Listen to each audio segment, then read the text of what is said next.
Hola a todos, una vez más nos encontramos en una nueva clase de comprensión histórica del presente. El objetivo del día de hoy es comprender el impacto social de los desastres socionaturales, entendiendo que claramente es un fenómeno que ocurre interrelacionando las dimensiones medioambientales y la dimensión social.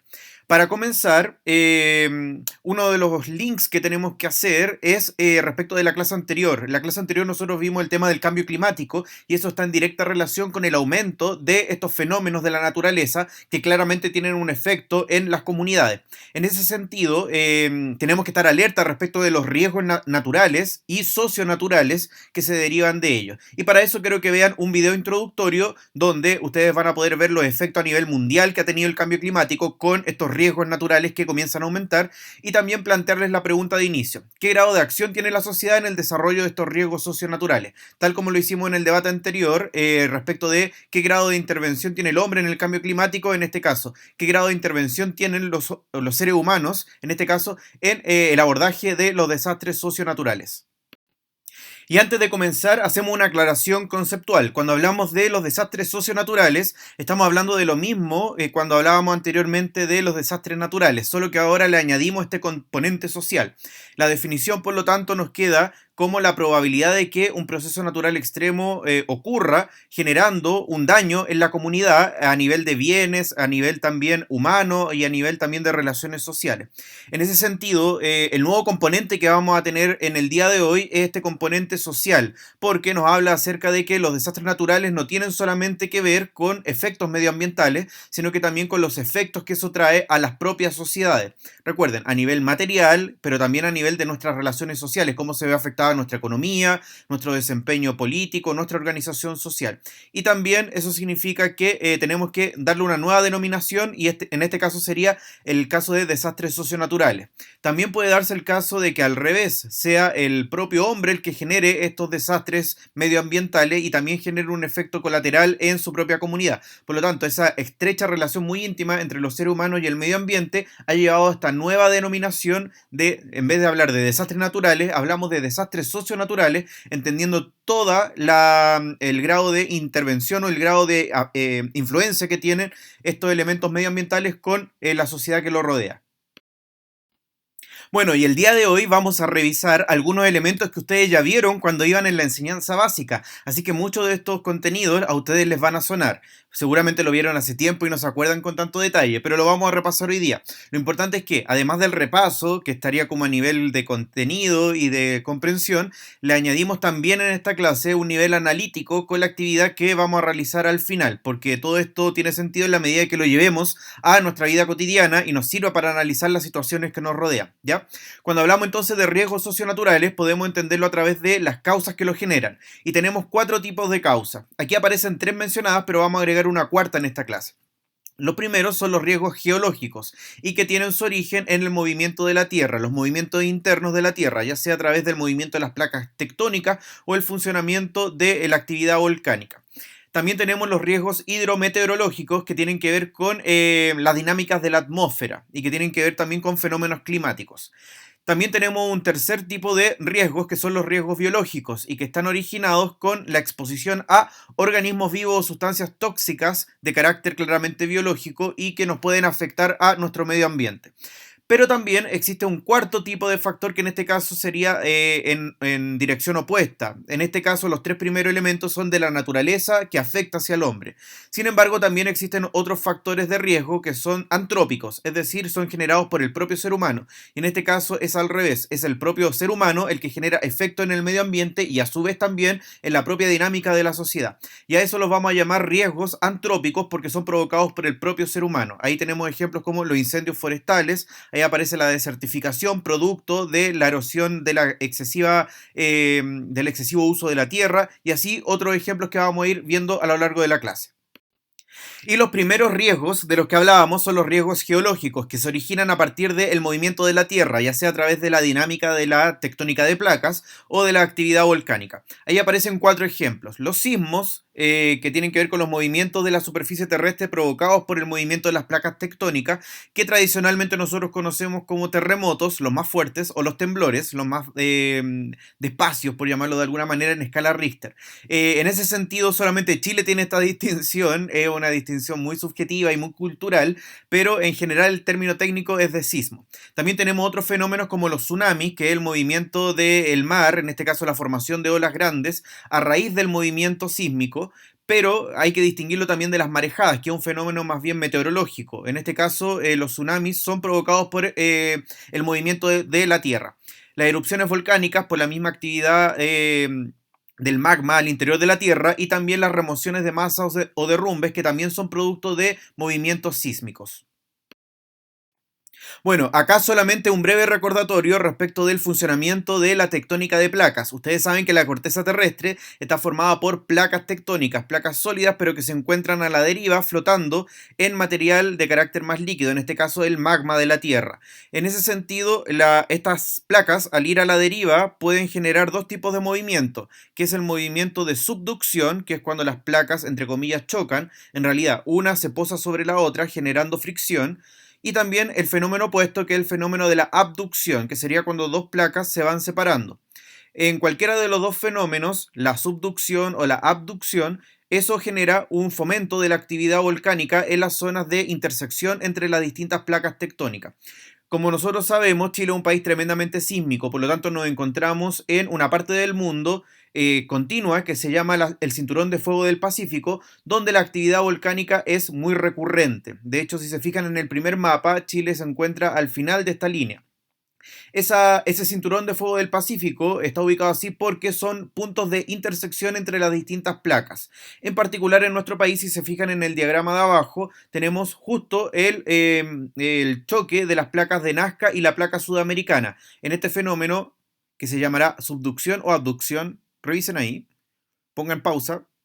Y bueno, deberían saber que ese fenómeno se llama la subducción. En este caso, la placa de Nazca se posa debajo de la placa sudamericana, generando fricción y haciendo que el magma, por lo tanto, la actividad magmática sea mucho más dinámica en esta parte del mundo. Y por eso Chile tiene una actividad volcánica muy, muy superior al resto del mundo. Y también tenemos estos fenómenos sísmicos mucho más seguidos que el resto del mundo, producto de este fenómeno de la subducción entre las placas tectónicas.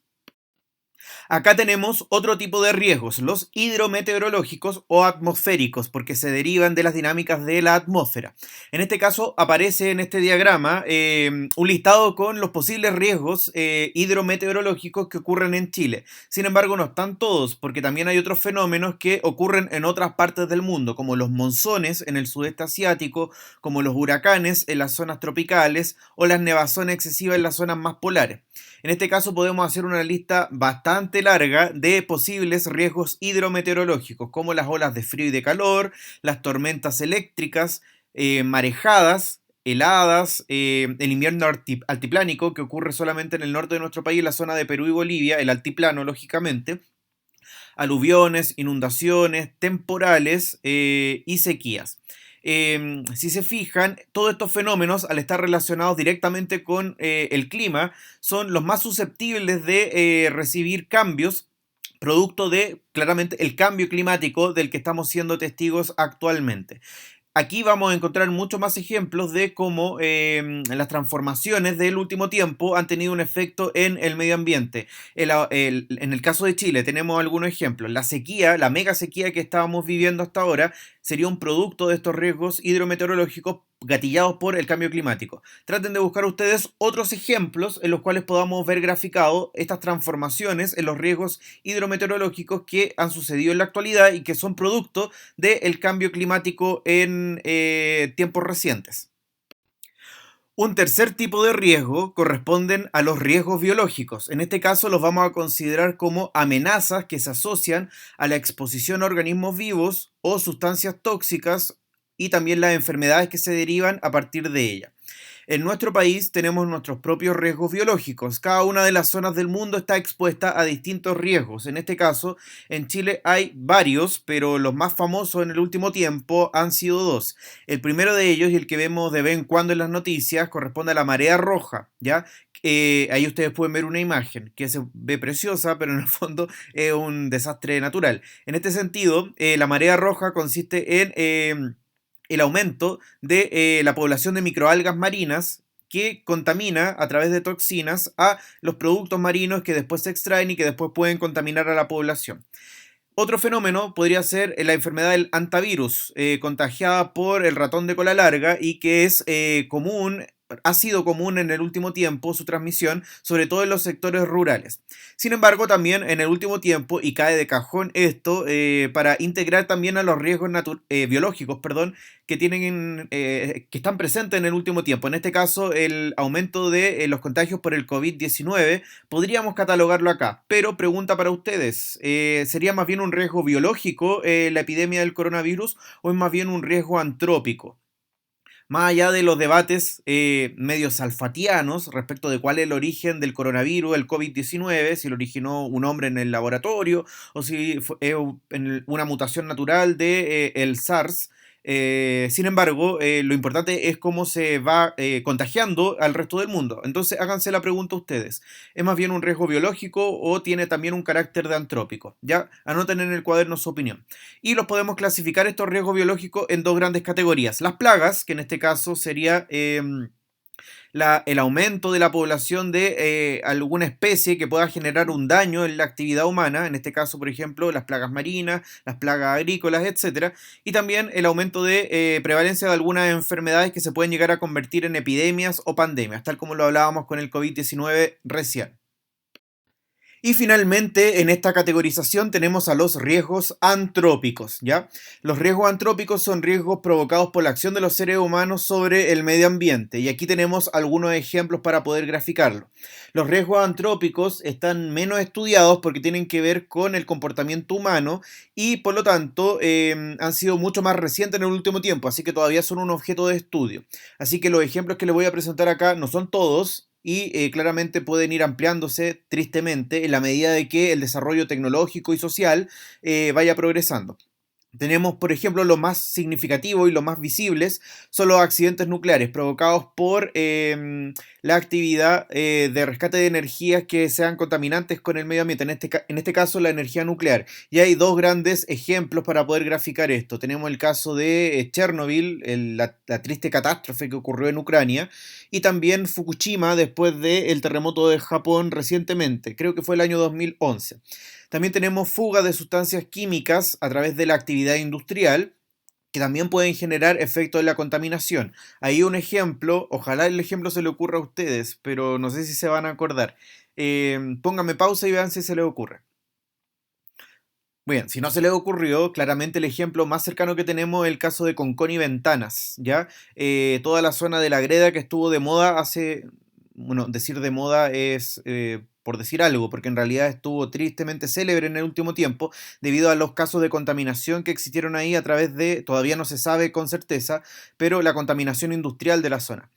También otro elemento es la violencia social. No sé si en Chile la violencia social ha generado un impacto medioambiental propiamente tal significativo, pero sin embargo en otros países donde la violencia social es recurrente podría llegar a tener un eventual efecto negativo en el medio ambiente, ¿ya? A través de la quema de ciertos ecosistemas, a través de la destrucción de algunos paisajes, y así una serie de ejemplos respecto a la violencia social. No se me ocurre uno en concreto ahora porque en nuestro país no ha ocurrido un nivel de desastre de esa magnitud. También la violencia tecnológica, suena un concepto medio extraño, pero sin embargo la obsolescencia programada, que es un concepto que revisamos cuando vimos globalización, recuérdenlo, si no lo recuerdan, búsquenlo. La obsolescencia programada corresponde a esta especie de programación de los productos tecnológicos para que terminen su vida útil rápidamente y así fomentar el consumismo y la productividad de esos propios materiales en ese sentido. La violencia tecnológica consiste entonces en la falta de responsabilidad de los seres humanos al momento de desechar estos elementos tecnológicos que muchas veces contienen materiales o minerales que pueden ser contaminantes para el medio ambiente. Entonces, si no sabemos cómo desechar estos elementos, podemos generar un impacto medioambiental muy, muy grande. Actualmente las políticas respecto de desechos tecnológicos es muy pobre en nuestro país y en general no tenemos gran educación al respecto. Así que ese es un tema a abordar. Y finalmente los incendios, que serían el ejemplo más común. Los incendios forestales serían el gran ejemplo de cómo el ser humano, a través de su irresponsabilidad, puede generar un impacto medioambiental gravísimo. En Chile tenemos muchos, muchos ejemplos. Anoten ahí 2 al menos, porque son tan comunes que no se los voy a decir yo. Búsquenlo ustedes.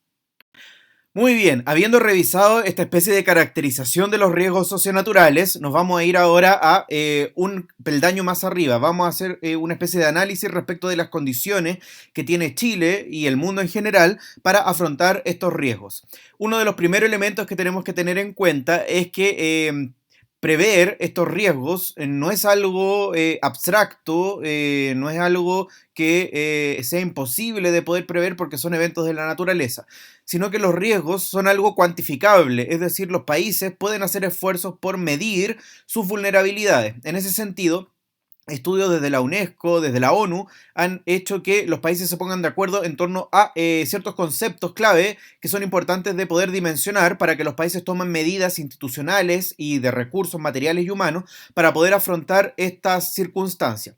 En este caso hay 4 conceptos clave que tenemos que interconectar. El concepto de riesgo, que es la probabilidad de que un evento negativo ocurra, las amenazas, la vulnerabilidad de los países y las capacidades, es decir, los recursos que poseen las distintas naciones para poder afrontar estos riesgos.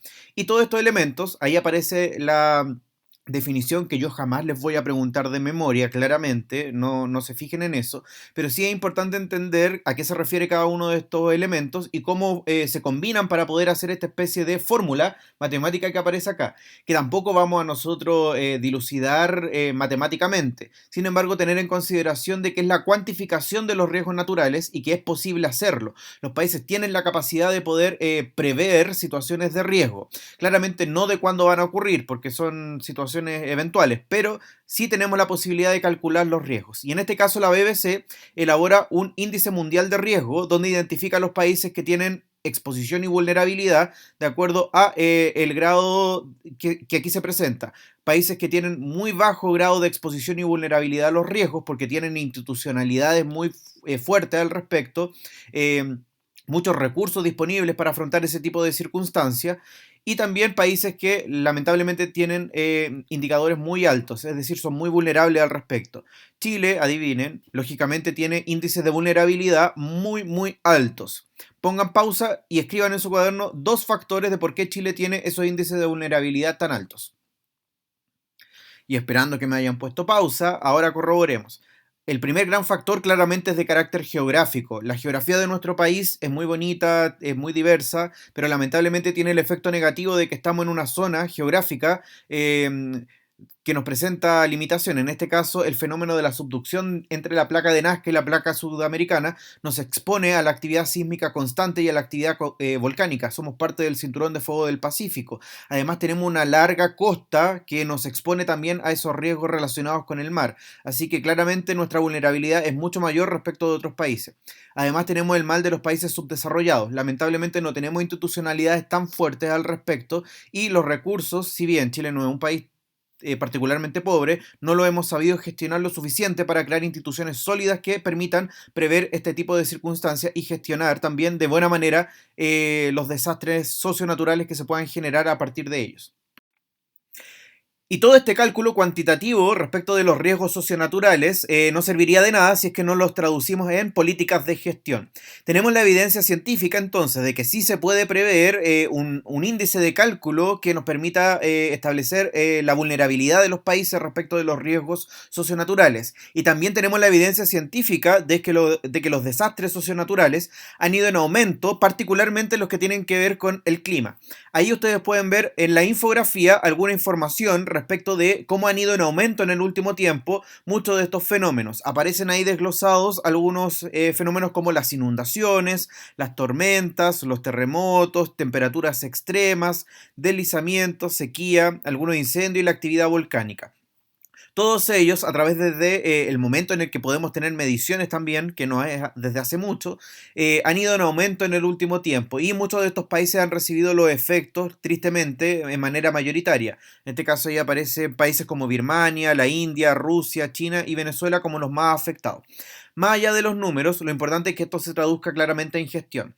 Y en el año 2005, a través de la conferencia del el marco de acción de Hyongo, que se realizó en la ciudad de Kobe, Japón, se llegó a un acuerdo internacional donde 168 países participaron, integrantes de la ONU claramente, para establecer políticas en común respecto de cómo trabajar estos desastres socionaturales o prever en este caso los desastres socionaturales. Los fenómenos ambientales no los podemos prever, pero sí podemos prever el desastre socionatural. Ahí hay una diferencia que hay que aclarar. En este caso, este marco de acción establecía, en primer lugar, tratar de reducir el riesgo de los desastres naturales y plantearlo como una prioridad nacional, estableciendo instituciones sólidas que permitan garantizar eso. En el caso de Chile tenemos el ejemplo de la ONEMI, la Oficina Nacional de Emergencias del Ministerio del Interior. ¿Ya? Famosa desde el año 2010, seguramente para ustedes, que fue como el primer gran desastre que les tocó vivir. También identificar, evaluar y monitorear los riesgos y desastres y mejorar los sistemas de alerta temprana, todo lo que tiene que ver con el cálculo de los riesgos que vimos anteriormente. Usar el conocimiento, la ciencia en general y la educación para crear una cultura de seguridad y resiliencia a todo nivel. Aquí yo creo que estamos al debe y precisamente son las escuelas y también las políticas institucionales que nos llevan a tener una cultura respecto de cómo enfrentarnos a los desastres socionaturales. La mal llamada Operación Daisy, que hoy día tiene otro nombre, o también las construcciones que se hacen a línea de costa son ejemplos de cómo todavía no hemos aprendido nada al respecto. Reducir los factores de riesgo y fortalecer también la preparación en desastres para una respuesta eficaz a todo nivel. Es decir, que no solamente las personas sepamos qué hacer frente a los desastres, sino que también las autoridades tengan planes de prevención al respecto. Y esto nos deja una duda. Pregunta de cuestionamiento de opinión. Chile, en este caso, al día de hoy, 2020, ¿es un país que prevé estos desastres o es un país que reacciona ante los desastres? ¿Somos un país preventivo o un país reactivo? ¿Qué opinan ustedes? Escríbanlo en su cuaderno. Muy bien, y como actividad de clase les voy a proponer lo siguiente. Claramente estamos viendo estos temas que tienen que ver más con el medio ambiente, pero los tenemos que relacionar con el área de la historia, porque esta es la asignatura de comprensión histórica. Independientemente de la dimensión que estemos abordando, siempre va a tener un impacto en la sociedad.